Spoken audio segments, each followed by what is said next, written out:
வணக்கம். தி டீப் டைவுக்கு வரவேற்கிறோம். இன்னைக்கு நம்ம கையில ஜோ விட்டாலே மற்றும் டாக்டர் இஹாலியா கலா ஹியூலென் எழுதின ஜீரோ லிமிட்ஸ் புத்தகத்தோட சில முக்கியமான பக்கங்கள் இருக்கு. ஆமா, நாம இதுக்குள்ள கொஞ்சம் ஆழமா போய் இதுல என்னென்ன விஷயங்கள் இருக்குன்னு அலச போறோம். கண்டிப்பா. இந்த புத்தகம் செல்வம், ஆரோக்கியம், அமைதி, இது எல்லாத்துக்கும் ஒரு ஹவாய் ரகசிய முறையை பத்தி பேசுது இல்லையா? ஆமா, ஹோ ஓ போனோ போனோன்னு பேர் அதுக்கு. நம்ம நோக்கம் என்னன்னா, இந்த பக்கங்கள்ல இருக்கிற கருத்துக்கள், கதைகள், அப்புறம் அந்த நுட்பங்கள், இதெல்லாம் வெறும் தகவலா மட்டும் பார்க்காம ம், அதோட சாரத்தை உண்மையா புரிஞ்சுக்கிறது. இது எப்படி உங்க வாழ்க்கையோட பார்வையை மாத்தலாம் அப்படிங்கறத பாக்குறது தான் நம்ம இலக்கு. சரி சரி, அப்ப ஆரம்பிக்கலாம். இந்த புத்தகத்தோட மைய கருத்தே அதுவே ஒரு பெரிய விஷயம் மாதிரி இருக்கு. ஆமா, அதாவது நம்ம வாழ்க்கையில வர்ற பிரச்சனைகள், தடைகள், இதுக்கெல்லாம் காரணம் வெளியில எங்கேயும் இல்ல, நமக்குள்ள ஓடிக்கிட்டு இருக்கிற பழைய நினைவுகள் தான்னு சொல்லுது. கரெக்ட். அந்த நினைவுகளை நாம எப்படி சொல்றது, சுத்தம் செய்யறது மூலமா நாம முழுமையான சுதந்திரத்தை, அதாவது அந்த ஜீரோ லிமிட்ஸ் நிலையை அடைய முடியுங்கிறது தான் இதோட அஸ்திவாரமா. அதேதான். இது கொஞ்சம் யோசிக்க வைக்கிற விஷயம் தான் இல்லையா? ஆமா, நிச்சயமா. இதுக்கு அடித்தளமா பாத்தீங்கன்னா, மோர்னா நாலமாகு சிமியோனான்னு ஒரு ஹோ ஓ போனோ போனோ குரு, அவங்களோட வார்த்தைகள் இருக்கு. ஓஹோ. அவங்க என்ன சொல்றாங்கன்னா, ஹோ ஓ போனோ போனோங்கிறது நமக்குள் இருக்கும் தெய்வீகத்துடன் ஒரு வேலை உறவை வளர்த்து கொள்ளவும், ஒவ்வொரு கணமும் நம்ம எண்ணம், சொல், செயல் இதுல வர்ற தவறுகளை சுத்தம் செய்ய கேட்கவும் அனுமதிக்கிற ஒரு ஆழமான பரிசு. அப்போ இது வெறும் பாசிட்டிவ் திங்கிங் மாதிரி இல்ல. இல்லவே இல்ல. இது ஒரு ஆழமான சுத்திகரிப்பு செயல்முறை, கடந்த காலத்தோட சுமையில இருந்து விடுபடுறது. புரியுது.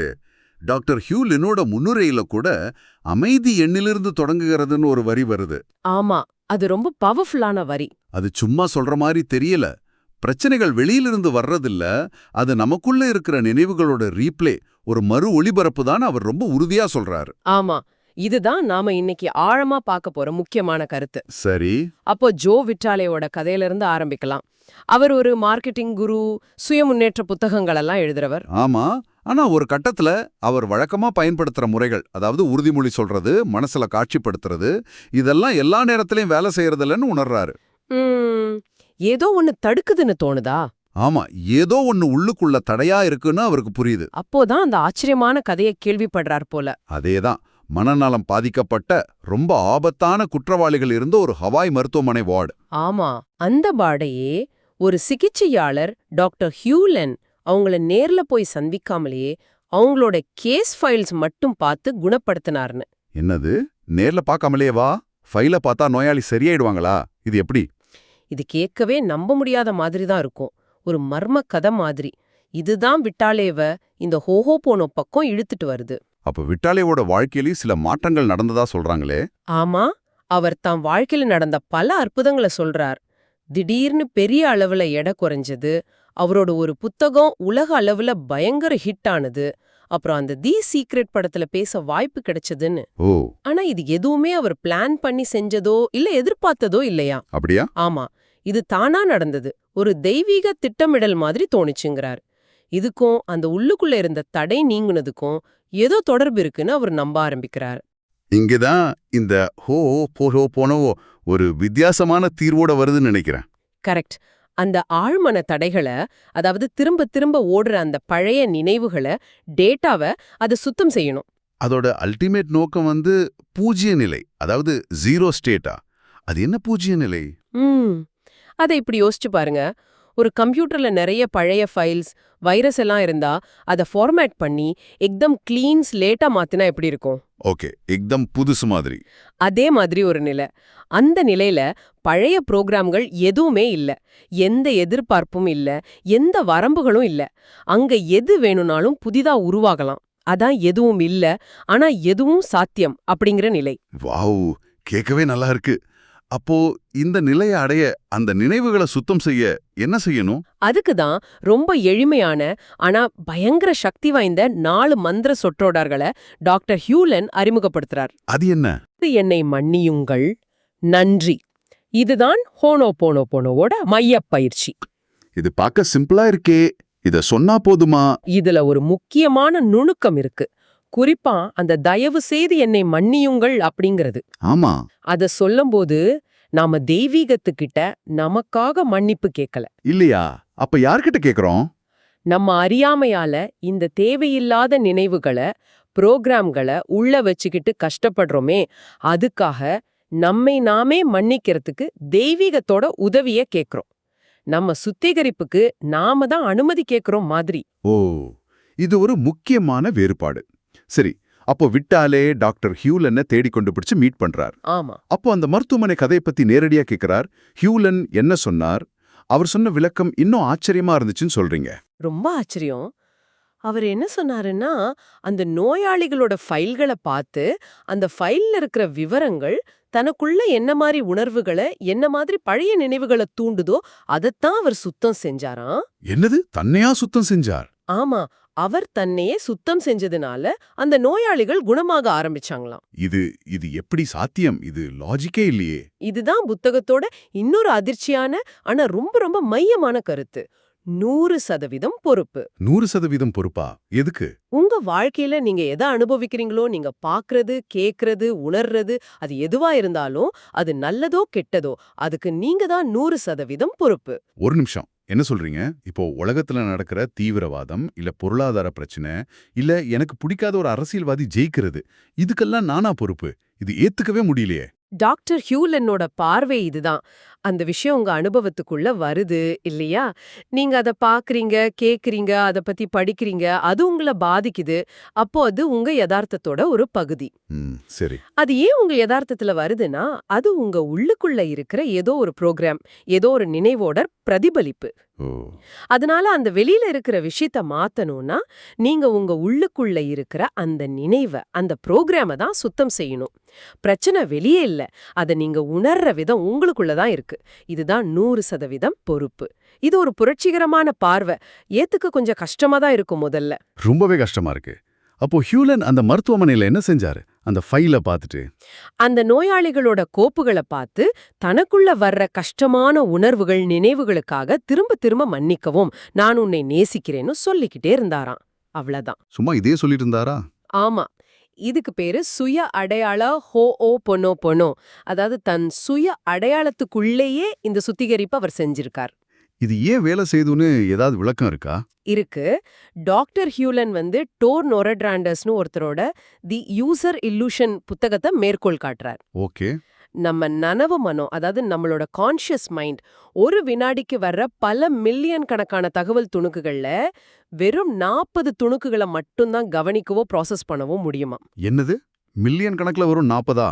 ஆமா. அப்போ யோசிச்சு பாருங்க, நிஜத்துல என்ன நடக்குதுன்னு நம்மால முழுசா அறிஞ்சிக்கவே முடியாது.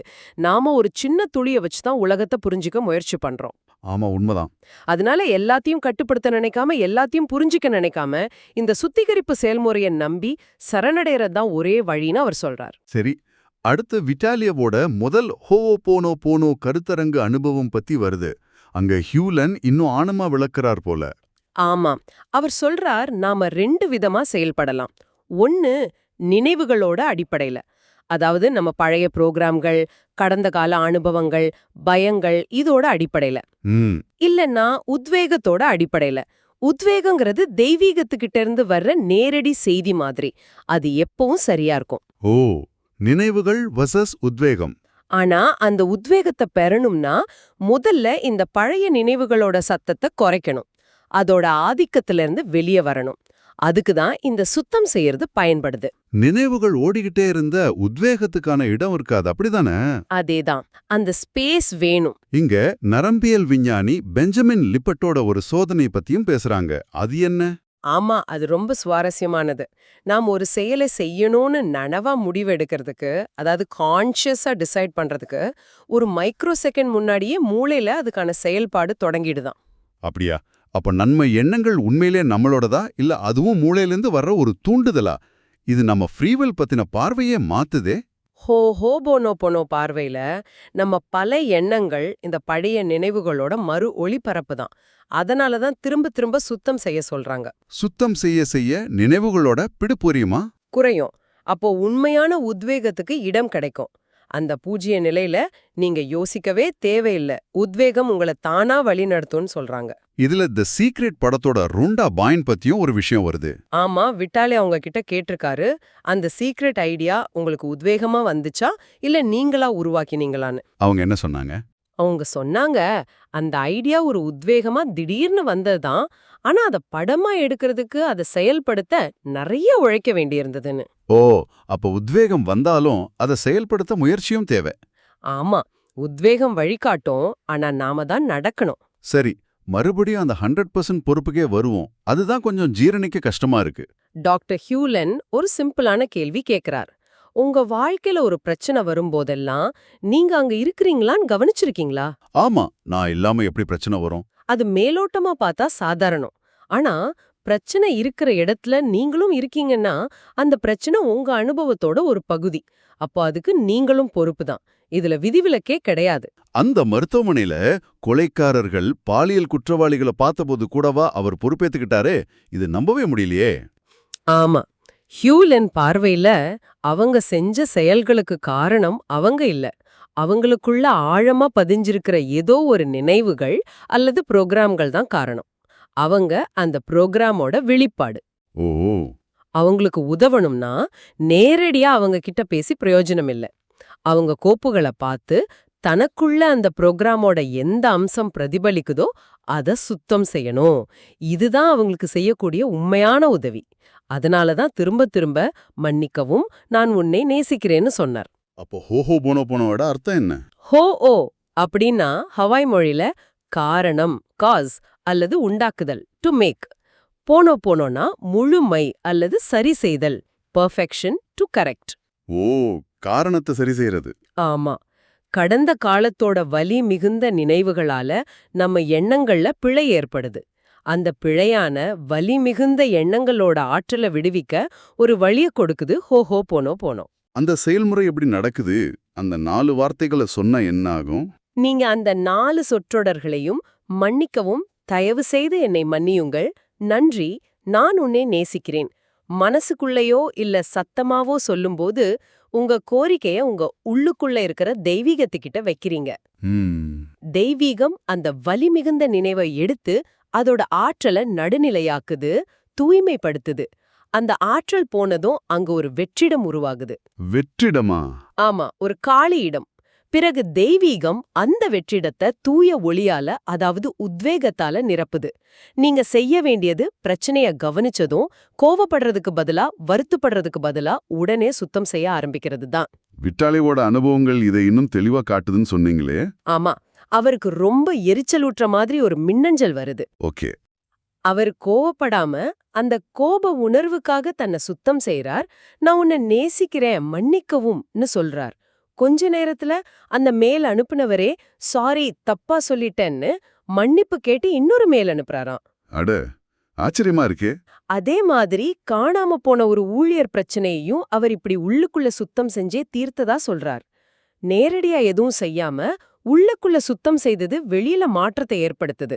இதுல முக்கியமான கருத்து என்னன்னா, நீங்க உங்களை சுத்தம் செய்யும்போது அது உங்களை மட்டும் பாதிக்காது. ஆமா, உங்களோட தொடர்புடைய எல்லாருமே அந்த சுத்திகரிப்போட பலனை ஏதோ ஒரு வகையில உணர்வாங்களாம். எப்படி? உதாரணமா, விட்டாலேவோட தி அட்ராக்டிவ் ஃபேக்டர் புத்தகத்தை பத்தி ஹியூலின் சொல்றார். விட்டாலே தன்னை தொடர்ந்து சுத்தம் செய்யும்போது அந்த புத்தகத்தோட அதிர்வும் உயரும், அதை படிக்கிறவங்க அதை உணர்வாங்க, அதனால ஈர்க்கப்படுவாங்கன்னு. ஏன்னா வெளியேன்னு ஒண்ணுமே இல்லை, எல்லாமே நமக்குள்ளதான் இருக்குங்கிற தத்துவமா? அதேதான், எல்லாம் ஒன்னோட ஒண்ணு இணைஞ்சிருக்கு. இதுதான் அந்த அடிப்படையான பார்வை. சரி, இந்த சுத்திகரிப்பு எப்படி நடக்குதுன்னு இன்னும் கொஞ்சம் விளக்கமா சொல்றாங்களே. சுய அடையாளத்துடன் 4 கூறுகள்னு. ஆமா, நம்ம சுய அடையாளத்துல 4 பாகம் இருக்குன்னு சொல்றாங்க. 1 தெய்வீக நுண்ணறிவு, டிவைன் இன்டெலிஜென்ஸ், அதான் கடவுள், பிரபஞ்சம், மூலம், எது வேணா சொல்லலாம். சரி. 2வது உயர் நனவு மனம், சூப்பர் கான்ஷியஸ் மைண்ட், ஆமக்குவா. இது நம்ம ஆன்மா மாதிரி தெய்வீகத்தோட நேரடி தொடர்புல இருக்கும். ஓகே. 3வது நனவு மனம், கான்ஷியஸ் மைண்ட், உஹானே. இதுதான் நாம யோசிக்கிற பகுத்தறிகிற மனம், நம்ம நான்னு நினைக்கிறமே அது. 4வது ஆழ்மனம், சப்கான்ஷியஸ் மைண்ட், யூனிஹிப்பிலி. இது ஒரு குழந்தை மாதிரி எல்லா நினைவுகளையும் புரோகிராம்களையும் டேட்டாவா சேமிச்சு வச்சிருக்கிற இடம் இதுதான். பிரச்சனைகளோட மூலமும் இதுதான். அப்ப சுத்தம் செய்யும்போது என்ன நடக்குது? நம்ம நனவு மனம் அகனேதான் சுத்தம் செய்யணும்னு முடிவு பண்ணி அந்த 4 சொற்றொடர்களை சொல்லுது. அந்த கோரிக்கை ஆழ்மனசுக்கு யூனிஹிப்பிலிக்கு போகுது. ஆழ்மனம் அந்த கோரிக்கையே உயர் நனவு மனம் ஆமக்குவா வழியா தெய்வீகத்துக்கு கொண்டு சேர்க்குது. தெய்வீகம்தான் அந்த நினைவுகளை நடுநிலையாக்கி சுத்திகரிக்குது. இது ஒரு கூட்டு முயற்சி மாதிரி. புரியுது. இதுக்கு அந்த 4 சுற்றொடர்கள் இல்லாம வேற கருவிகளும் இருக்கா? பென்சில் அழிப்பான், ப்ளூ வாட்டர்னு எல்லாம் சொன்னீங்க.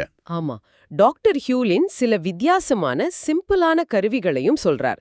ஒரு பென்சில் பின்னாடி இருக்கிற அழிப்பான வச்சு பிரச்சனை தொடர்பான விஷயங்களை பில், கோரிக்கை கடிதம் எக்ஸெட்ரா லேசா தட்டுறது, எரேசர் டேப்பிங். தட்னா என்ன ஆகும்? அது அந்த நினைவை அழிக்கிற ஒரு குறியீடு மாதிரி.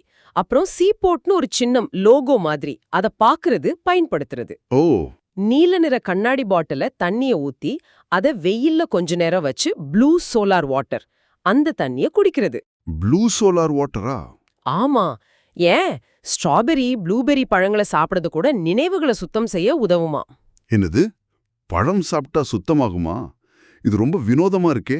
இது கொஞ்சம் வினோதமா தோணலாம். ஆனா இதன் பின்னாடி இருக்கிற எண்ணம் என்னன்னா, சுத்திகரிப்புங்கிற எண்ணத்தை தொடர்ந்து உயிர்ப்போட வச்சுக்கிறது தான் முக்கியம்.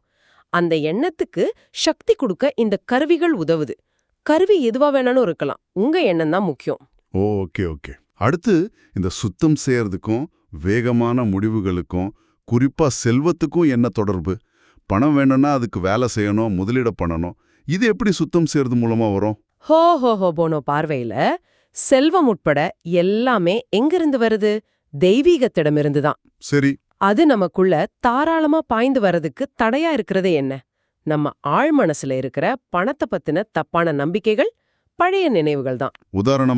உதாரணமா பணம் மரத்துல காய்க்காது, பணம் சம்பாதிக்க ரொம்ப கஷ்டப்படணும், பணம் உள்ளவங்க கெட்டவங்க, பணம் ஒரு பாவம், இந்த மாதிரி ஆயிரக்கணக்கான நெகட்டிவ் ப்ரோக்ராம்கள் நமக்குள்ள ஓடிக்கிட்டே இருக்கும். ஆமா, இது நிறைய பேருக்கு இருக்கு. இந்த தடைகளை நீங்க சுத்தம் செய்யும்போது, அதாவது நான் உன்னை நேசிக்கிறேன்னு சொல்லி இந்த பணத்தடைகளை ஏத்துக்கிட்டு லவ் பண்ணும்போது அந்த தடைகள் கரையுது. அப்போ தெய்வீக செல்வம் தாராளமா உள்ளே வர வழி கிடைக்குது. அது வாய்ப்புகளா வரலாம், யோசனைகளா வரலாம், எதிர்பாராத உதவியா வரலாம். அப்போ விட்டாலேவுக்கு இந்த மாதிரி நிறைய வியாபார யோசனைகள் உத்வேகமா கிடைச்சதா?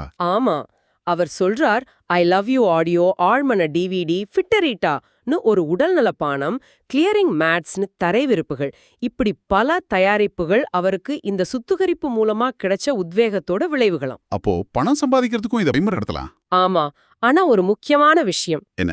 எல்லாத்தையும் நேசிக்கணும், குறிப்பா பிரச்சனைகளை. ஏன்னா பிரச்சனைகள் தான் நமக்குள்ள என்ன நினைவு ஓடுதுன்னு நமக்கு காட்டுற ஒரு வாய்ப்பு.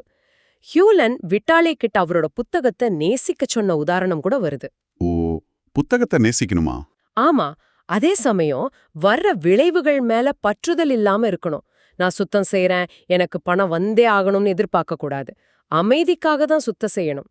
பலன் தானா வரும். அது என்னவா வேணும்னாலும் இருக்கலாம். இது முக்கியம். சரி, இவ்வளோ ஆச்சரியமா இருந்தாலும் விட்டாலே எழுதின அந்த கட்டுரைக்கு அப்புறம் நிறைய சந்தேகங்கள், கேள்விகள் வந்திருக்கும் இல்லையா? குறிப்பா அந்த மருத்துவமனை கதை பத்தி. இது உண்மையா, எப்படி சாத்தியம்னு கேட்டிருப்பாங்க.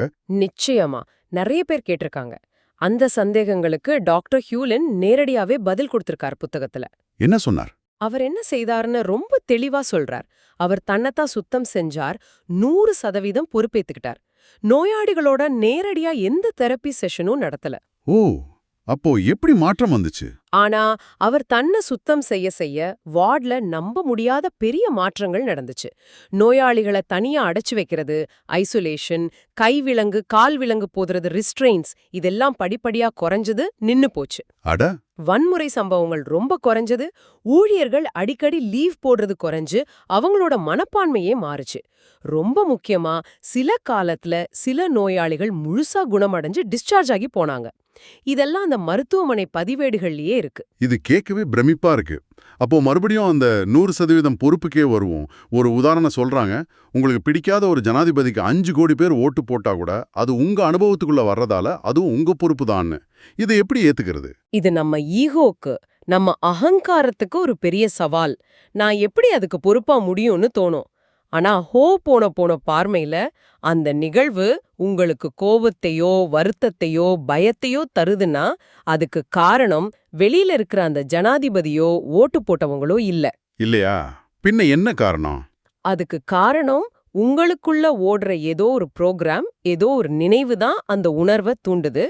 அந்த புரோகிராம சுத்தம் செய்யறது தான் உங்க வேலை. நீங்க மாறுனா உங்க யதார்த்தம் மாறும். இதுதான் அந்த தத்துவத்தோட ஆணிவேர். இது ஒரு பெரிய ஷிஃப்ட்.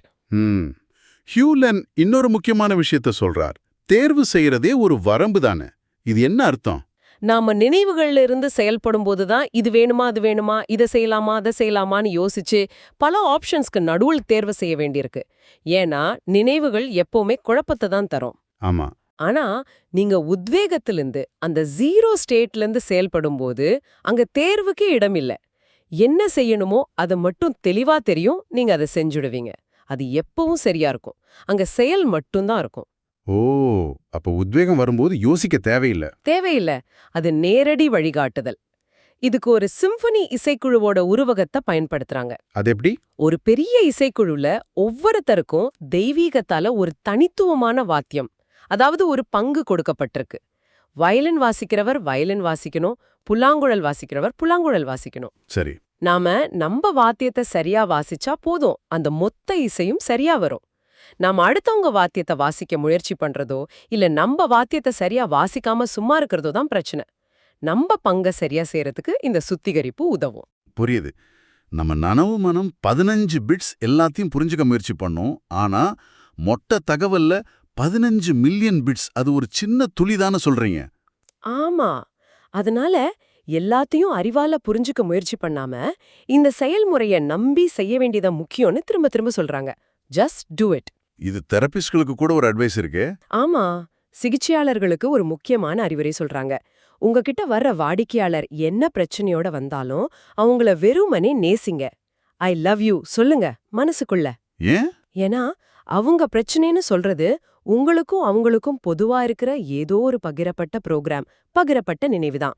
நீங்க அவங்கள நேசிக்கும்போது அந்த புரோகிராம உங்க உள்ளுக்குள்ள சுத்தம் செய்றீங்க. இது நீங்க பயன்படுத்துற எந்த டெக்னிக்கை விடவும் சக்தி வாய்ந்தது. அன்புதான் முக்கியம். ஓ, இது ஒரு வித்தியாசமான பார்வை. இன்னும் ஒரு படி மேல போய் கில் த டிவைன்னு ஒரு கான்செப்ட் வருதே, அது என்ன? அது ரொம்ப அட்வான்ஸ்டு நிலை. அதாவது பூஜ்ய நிலைய முழுமையா அடையணும்னா கடைசியில உத்வேகத்தையும் நாம உருவாகுன கடவுளுங்கிற கருத்தையும் கூட சுத்தம் செய்யணுமா. ஏன்னா அதுவும் ஒரு கருத்து தானே. முற்றிலும் வெற்றிடமா பூஜ்யமா மாறணும். இது ரொம்ப ஆழமான தத்துவார்த்தமான நிலை. வாவ். ஹோ போனோக்கும் நாம வழக்கமா செய்யற பிரார்த்தனைக்கும் என்ன வித்தியாசம்? முக்கியமான வித்தியாசம் அந்த பொறுப்பெடுக்கிறது தான். பாரம்பரிய பிரார்த்தனையில நாம பெரும்பாலும் வெளியில இருக்கிற கடவுள்கிட்ட கடவுளே எனக்கு இதை கொடு, அந்த கஷ்டத்தை நீக்குன்னு உதவி கேட்கிறோம். பிரச்சனைய வெளியில பாக்குறோம். ஆமா. ஆனா ஹொபோனோ போனோல பிரச்சனைக்கு நம்மளே 100% பொறுப்பேத்துக்கிட்டு நமக்குள்ள இருக்கிற அந்த தப்பான புரோகிராம, அந்த நினைவை சுத்திகரிக்க சொல்லி நமக்குள்ள இருக்கிற தெய்வீகத்துக்கு கேட்கிறோம். இது முழுக்க முழுக்க உள்நோக்கி திரும்புற ஒரு செயல்முறை. இது நல்ல தெளிவுபடுத்தல். சரி, அந்த மருத்துவமனை கதைக்கு இன்னும் ஆதாரம் இருக்கா? ஹியூலன் சொல்றது மட்டும்தானா? இல்ல ஆதாரம் இருக்கு. அந்த மருத்துவமனையில ஹியூலன் வேலை பார்த்த காலத்துல அங்க சமூக சேவகரா சோஷியல் ஒர்க்கர் வேலை பார்த்த ஒமகா ஓ கலா ஹமகுச்சின்னு ஒரு பெண்மணி எழுதின ஒரு கடிதத்தை பின்னிணைப்புல கொடுத்திருக்காங்க. அவங்க என்ன சொல்றாங்க? அவங்களும் ஹியூலன் அங்க இருந்த காலத்துல நடந்த அந்த ஆச்சரியமான மாற்றங்களை உறுதிப்படுத்துறாங்க. நோயாளிகள் கொஞ்சம் கொஞ்சமா பொறுப்பெடுக்க ஆரம்பிச்சது, வன்முறை குறைஞ்சது, வார்டோட சூழலே ரொம்ப அமைதியானது, ஸ்டாஃபோட மனநிலை உயர்ந்தது, நோயாளிகள் கட்டுப்பாடு இல்லாம சுதந்திரமா நடமாட ஆரம்பிச்சதுன்னு எல்லாத்தையும் விவரிக்கிறார். ஓ, அப்ப வேற ஒருத்தரும் அதை உறுதிப்படுத்துறாங்க. ஆமா. அது மட்டும் இல்லாம டாக்டர் ஹியூலனோட ஒரு மின்னஞ்சலும் இருக்கு. அதுல அவர் சொல்றார், நான் ஏதோ வெளியிருந்து வேடிக்கை பார்க்கல, நானும் அந்த வார்டோட ஒரு பகுதி தான். அங்க இருக்கிற எல்லாரும் எல்லா விஷயங்களையும் என் அனுபவத்துக்குள்ள வந்தது, அதனால தொடர்ந்து சுத்தம் செஞ்சேன்னு தெளிவுபடுத்துறார். சரி, புத்தகத்தோட முடிவுரையில இப்பிலாக்ஸ்ல விட்டாலே விழிப்புணர்வோட 3 நிலைகளை பத்தி பேசுறார். அது என்ன? ஆமா. முதல் நிலை பாதிக்கப்பட்டவர் மனநிலை, விக்டிம் கான்ஷியஸ்னஸ். எல்லாம் வெளியில நடக்குது, மத்தவங்க தான் காரணம், நான் ஒன்னும் செய்ய முடியாது, நான் பாவம்னு நினைக்கிறது. நிறைய பேர் இந்த நிலையில தான் இருக்கும். ரெண்டாவது நிலை கட்டுப்பாடில் உள்ளவர், கிரியேட்டர் கான்ஷியஸ்னஸ். நானே என் வாழ்க்கையை உருவாக்குறேன், ஏன் எண்ணங்களால செயல்களால எதையும் சாதிக்க முடியும்னு நினைக்கிறது. இது முதல் நிலையை விட பரவாயில்ல, ஆனா இதுலயும் நாங்கிற அகங்காரம் இருக்கு, எல்லாவற்றையும் கட்டுப்படுத்த நினைக்கிற முயற்சி இருக்கு. சரி, மூணாவது நிலை. மூணாவது நிலை தான் விடுவித்தல் உத்வேகம், விழிப்புணர்வு, அவேக்கன் கான்ஷியஸ்னஸ். இதுதான் ஹோஓபோனோபோனோவோட இலக்கு. இங்க நாம நான் செய்யறேங்கிற எண்ணத்தை விட்டுட்டு, கட்டுப்பாட்டை விட்டுட்டு, தெய்வீக வழிகாட்டுதலுக்கு உத்வேகத்துக்கு இடம் கொடுக்கறோம். நடக்கிறதுக்கெல்லாம் 100% பொறுப்பெடுத்துக்கிட்டு தொடர்ந்து சுத்தம் செஞ்சுக்கிட்டே இருக்கும். விட்டாலே எப்படி இந்த 3வது நிலைக்குள்ள போனாருங்கிற தன்னோட பயணத்தை இங்க விவரிக்கிறார். ரொம்ப இன்ட்ரெஸ்டிங்கா இருக்கு. பின்னணிப்புகள்லயும் சில முக்கிய விஷயங்கள் இருக்கா? ஆமா, அடிப்படை கோட்பாடுகள் மறுபடியும் ரொம்ப சுருக்கமா இருக்கு. அத ஒரு தடவை சொல்றேன். சொல்லுங்க. உங்களுக்கு உண்மையிலே என்ன நடக்குதுன்னு முழுசா தெரியாது. நம்ம 40 பிட்ஸ் ஞாபகம் இருக்கா? எல்லாவற்றையும் உங்களால கட்டுப்படுத்த முடியாது. உங்க வாழ்க்கையில எது வந்தாலும் அதை குணப்படுத்த முடியும். உங்களுக்குள்ள சுத்தம் செய்யறது மூலியமா நீங்க அனுபவிக்கிற எல்லாவற்றுக்கும் நீங்க தான் 100% பொறுப்பு. எந்த விதிவிலக்கும் இல்ல. 0 எல்லைகளுக்கான உங்க டிக்கெட், உங்க பாஸ்வேர்ட் நான் உன்னை நேசிக்கிறேன் என்ற சொற்றொடல் தான். ரொம்ப தெளிவா இருக்கு. அப்புறம் மோர்னாவோட பிரார்த்தனையும் அந்த 4 படிகளும், மன்னிக்கவும், தயவு செய்து என்னை மன்னிங்கள், நன்றி, நான் உன்னை நேசிக்கிறேன், மறுபடியும் ஒரு நடைமுறை வழிகாட்டுதலா கொடுத்திருக்காங்க. யார் பொறுப்பில் இருக்கா, ஹூஸ் இன் சார்ஜ் அப்படிங்கிற பகுதியும் இருக்கு. அது நம்ம அறிவோட கட்டுப்பாட்டு மாயை பத்தியும், நினைவுகள் தான் நம்ம அனுபவத்தை ஆளுதுங்கிறத பத்தியும், அதனால சுத்தம் செய்யறது எவ்வளவு அவசியம்னு சொல்லுது. ஆக இந்த விரிவான அலசல்ல இருந்து நாம முக்கியமா எடுத்துட்டு போக வேண்டிய செய்தி என்னன்னு நினைக்கிறீங்க? முக்கியமான செய்தி இதுதான் நினைக்கிறேன். உண்மையான மாற்றம், உண்மையான குணம் அடைதல், உண்மையான அமைதி, இது எதுவுமே வெளியில இருந்து வராது.